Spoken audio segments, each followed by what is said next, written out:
Hello friends, welcome to this video on Tutorials Point. Today we will talk about problem solving skills. Well, problems are a part of our life. All of us face problems at some point or the other in our life. These problems can be personal problems at home with your parents, with your siblings, etc. Or it can also be professional problems which you might face with your co-workers, your team members or your managers and bosses. Problems will always be there, but we need to understand how to solve these problems in the most efficient and effective manner so that it leads us to be confident and mature human beings. Let's discuss what is on the agenda today. Well, we will discuss on what is a problem. We will define what problem solving is all about, skills to use for problem solving, certain barriers which might come in the way of problem solving, steps for problem solving, strategies and certain analytics which we will discuss to solve the problems, and the role of brain in solving problems. Well, we have a lot in store for us today on this module on problem solving, so let's get started immediately. Well, if we have to define what exactly is a problem, in a global way, certain phrases or certain sentences which you might have used yourself or heard somebody else use it, certain things like everything is going wrong for me, nothing is right, everything is going wrong for me, he or she will never change, you might say this to yourself, there is absolutely no hope in this particular situation, and I seem to have the world on my shoulders. How many times, friends, have you used such phrases yourself? Well, in a global sense, a problem is all of these sentences when we use. A problem, if we have to define it, means a systematic approach to defining the problem, some questions or situation that present uncertainty, perplexity or difficulty, and creating a vast number of possible solutions without actually judging these solutions. In simple terms, a problem is a doubt, a difficult situation which requires a particular solution. And today, friends, in this module, we will discuss certain strategies and certain steps how we can help to solve this problem in a better manner. Certain facts about problem solving. Well, Mr. Peck has very nicely mentioned in this statement, problems call forth our courage and our wisdom. In fact, they create our courage and wisdom. It is only because of these problems that we grow mentally and spiritually. Friends, if we would not have problems in our life, nothing would be working out for us. We would remain the way we are. We would always never really think of growing in a spiritual, mature, mental manner. So it becomes very important to understand that problems are not always negative. Don't think of them in a negative manner. They can be very positive terms. In fact, we need to use these problems in a positive manner if we really want to grow into successful human beings. So what exactly is problem solving? Certain facts and certain things that we need to discuss with regards to problem solving. Problem solving forms a part of our thinking. So it's always going to be there. It's a part of our thinking. Considered to be the most complex of all intellectual functions, requires modulation and control of more routine and fundamental skills. Now, when we talk about problems, we will talk about how to use different skill sets and how to use different knowledges to ensure that we are able to solve problems better. A problem does not know how to proceed from a given state to a desired state. Problems will never solve by themselves. In fact, it is upon the person on whom this problem is there to take that problem from a particular place to another place. So taking them from point A to point B depends on the person on whom the problem is there. It is a part of a larger problem process that includes problem finding as well as problem shaping. So problem solving is only a small part of the entire gamut of entire space of problems. Well, we will now discuss certain skill sets which are required or which are rather used for problem solving. You need to be able to make judgments. If it is something that you want to do, meaning if you want to solve your problems better, you need to be able to decide and judge what is right and what is wrong in a given situation. So your power of judgment needs to be really strong. You need to have great analytical skills. It's something which you need to do for yourself. If you want to solve problems better, you need to be good at analyzing the situation, thinking about the situation, forming strategies around the situation, etc. You need to be able to decide better. So decision making power needs to be really strong in terms of how to take certain decisions with regards to problem solving. Now these decisions need to be taken by yourself in consultation, of course, with a lot of other people also. Collecting the information and planning. So all this becomes a part and parcel of the skill set which is used to solve our problems. We need to plan better, we need to strategize better, and we need to collect all the information. If you have certain skill sets which we have just mentioned, that is what is needed to solve problems better. Well friends, if barriers are not there, nothing is a smooth cakewalk in this world. So wherever problems will be there, barriers or obstacles will also be there. So let's understand what these barriers to problem solving are. Failure to recognize the problem. A person might live in a complete delusion that there is no problem. Well, you need to firstly accept the fact that there is a problem. So failure to recognize a problem is the number one barrier to problem solving. Conceiving that the problem is very narrow. So we need to be thinking in a very more flexible way and adaptable way, and not think in a narrow mind. So we need to have an open mind with regards to problem solving. Making a hasty choice, and this is something which all of us do in our day-to-day life. We really are in a quick way of finding the most immediate solution that we can without really pondering over the solution. So we make hasty decisions, and later on we might regret these decisions. So making a hasty decision is also one of the barriers. Failure to recognize or consider all the consequences. We might not really be aware of what are the consequences which can happen if we solve this problem.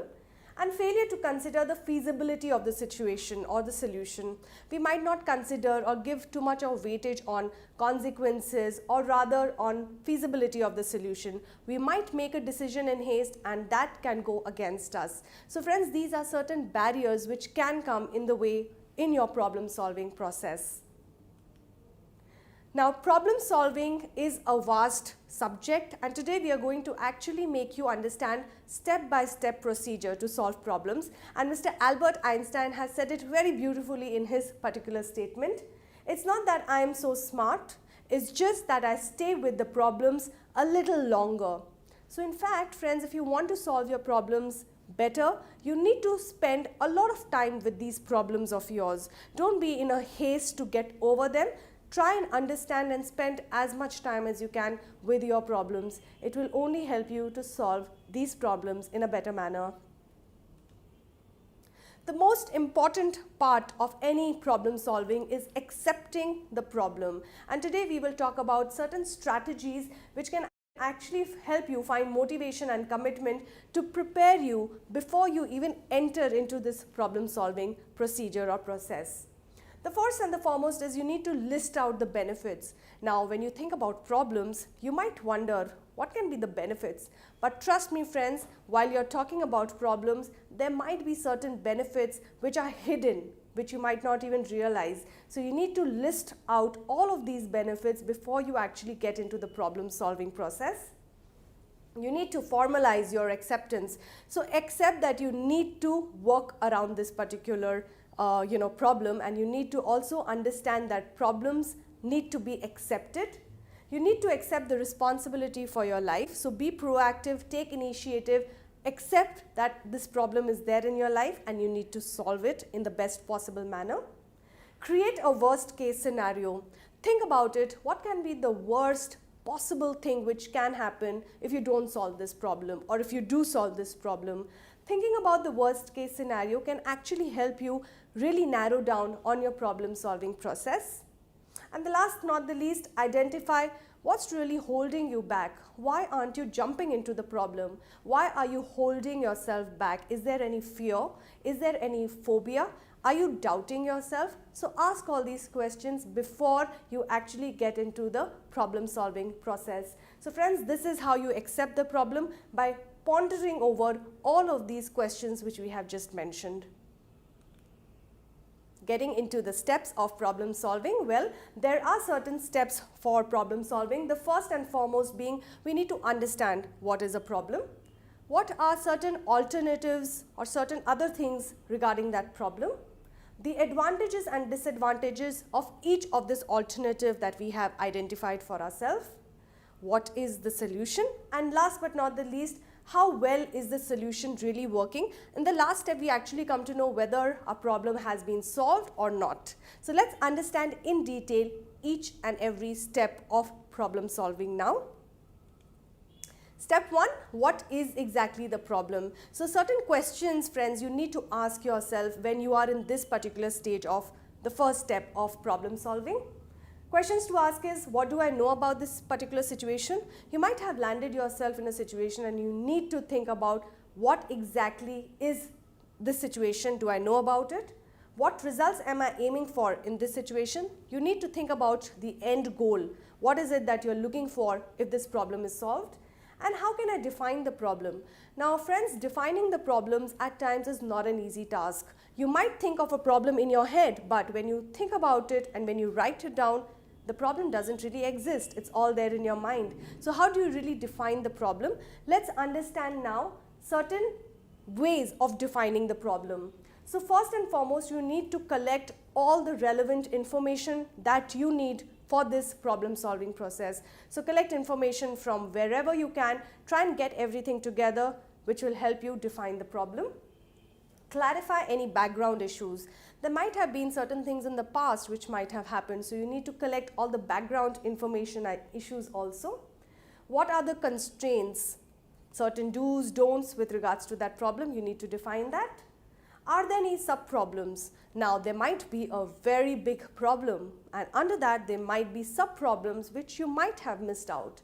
So what I'm trying to understand is, let's understand, are there any sub-problems and how do you deal with those sub-problems within the larger problem? So these tips and these questions will actually help you define the first step, which is defining the problem. Now you might want to ask yourself certain questions to analyze these problems. Let's see what these questions which you need to ask yourself. History of the problem, how long has that problem existed? Has it just entered into your life or has it been there since a long time? You need to understand the time period of that particular module. How serious is the problem? Well, sometimes a problem might be a small thing, but we make a big thing out of that in our minds. So we need to understand how serious is the problem. Is it really worth giving your time and attention to? What are the causes of the problem? Certain causes, certain root things which might turn up over here. So certain root causes of the problem. What are the effects of the problem? Ultimately, how will the problem affect you or not affect you? What are certain symptoms of the problem? Well, you need to ask yourself, and rather I would say introspect on these questions with regards to problem solving, and we are still in the first step of defining the problem. So we are getting all this information, introspecting and really spending a lot of time at this step, which is the first step, to get to know all that we can about the problem. The step number 2 is, what are the alternatives? Now once you have defined the problems, you need to understand what are the alternatives. Now how will you get to know the alternatives? You can actually speak to other people about it. If it's a personal problem, you can speak to your family members about it, your siblings, your friends. And if it's a professional related problem related to your career, related to your work, you can actually talk to your co-workers, your team members and any other person in your organization. So talking to people really helps, because it helps you to find the best alternative to that particular problem. The second thing is, spend as much time and get as many new ideas about solving that problem. You need to really think out of the box here. You need to innovate and think in a creative manner. Try and find out different solutions and alternatives to that particular problem. And the last thing which you can do to find alternatives is, location should be changed. So try and change the place where you are actually. Changing the location actually helps you to think of different alternatives as well.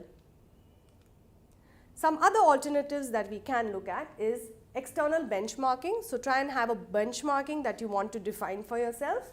Ask probing questions. Questions always help us to get the answers. So you need to ask a lot of open-ended questions to yourself and to others. Questions beginning with what, how, where, how, etc.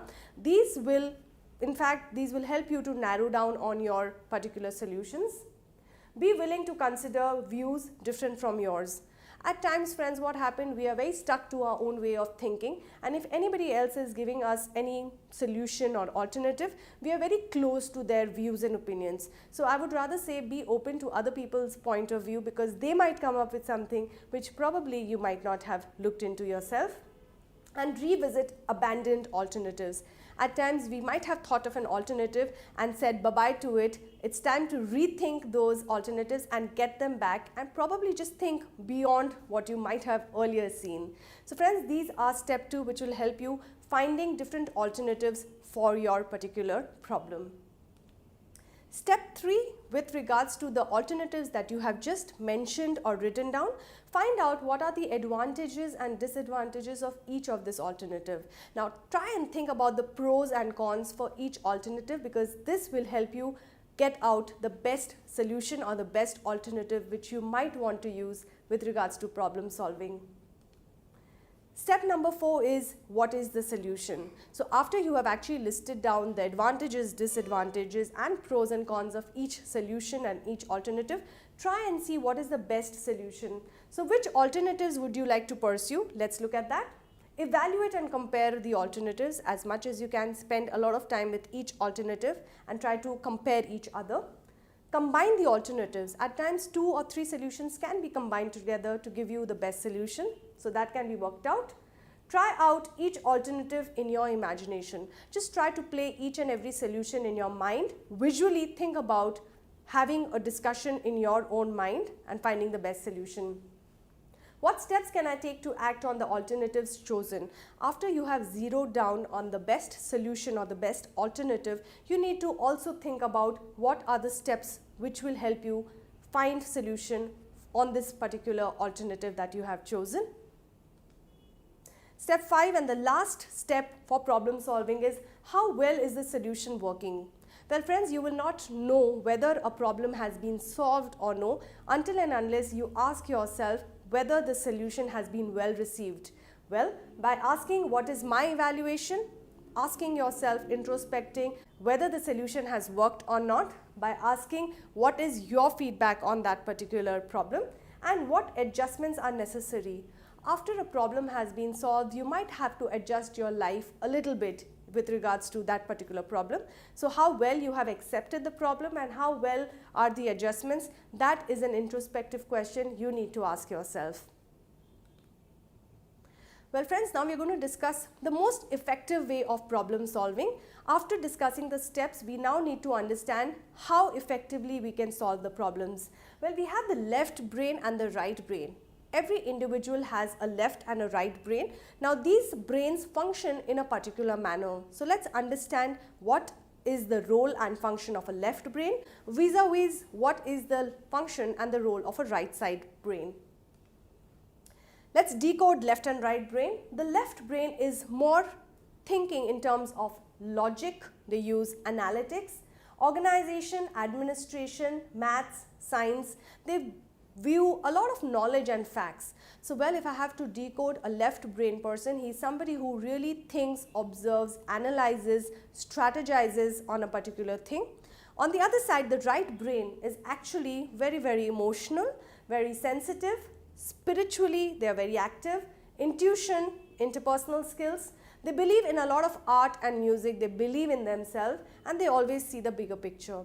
Now, if I have to tell you that you need to use one side of your brain to decode any kind of problem, the left side of the brain actually thinks about the problem too much. They analyze, they strategize and they really blow things out of proportion. On the other hand, the right side of the brain can get very emotional and intuitive. So the best way to problem solve is by analyzing the problem from the left hand side of your brain, and once you have decided how to solve the problem, you need to use the right side of the brain to really let go of that problem and really become less emotional and sensitive about it. Well, that brings us to the conclusion of this particular module on problem solving. We have discussed a lot in detail today with regards to what are problems, how to solve problems, certain skill set required to solve the problems and certain steps to solve problems in a better manner. Also understanding the left and right side of the brain in helping us solve the problems. Well friends, we hope that you have enjoyed listening to this particular module on problem solving. Thank you very much for listening to us, and do leave your comments in the comment box.